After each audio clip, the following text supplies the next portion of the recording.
खरंच मित्रांनो, महाराष्ट्रावरती एवढं भयानक संकट आलंय आज ना, का काही मापच नाही त्याला. अक्षरशः कायमस्वरूपी हसून खेळून राहणारं व्यक्तिमत्व म्हणजे अजितदादा पवार. सगळ्यांसोबत हसून खेळून राहिले, पण अख्ख्या महाराष्ट्राला रडायची वेळ आणली तिने आज. म्हणजे खरंच त्यांचे कामं, त्यांचे विचार ही घेण्याजोगते होती. रात्रंदिवस मेहनत करणार, धावपळ करणार, गोरगरिबांचा विचार करणार आणि एकदम भडभड बोलून टाकणार.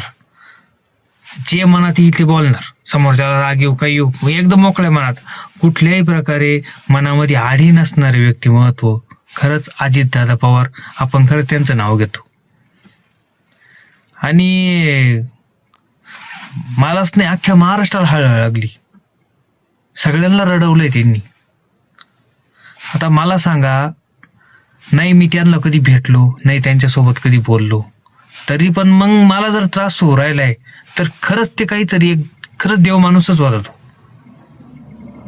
हा बा ठीक आहे, आपल्या माणसातलं माणूस गेलं बा, मग त्या माणसाचा माणूस विचार करतय का रोज आपल्या जवळ राहायचं, बोलायचं, फोनवर बोलणं, मेसेज करणं, या सगळ्या गोष्टी ज्याच्या घडत त्या ठीक आहे, त्या माणसाचा त्रास होतो.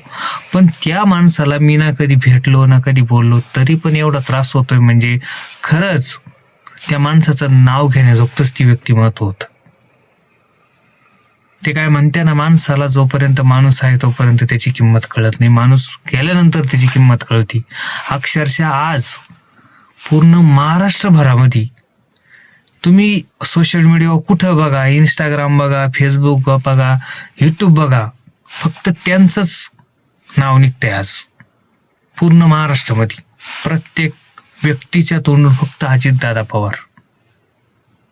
खरं त्यांचे कामच त्या मापाचे होते, काम करण्याचा तरीका वेगळा होता, म्हणून आज पूर्ण महाराष्ट्र त्यांचं नाव घेते. नाही असा नेता होणार मला नाही वाटत होऊ शकतो.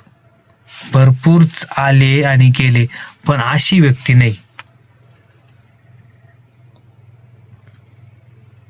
आणि खरंच दादांना मनापासून भावपूर्ण श्रद्धांजली. त्यांनाच नाही तर त्यांच्यासोबत जे साथीदार होते त्यांना सर्वांना भावपूर्ण श्रद्धांजली.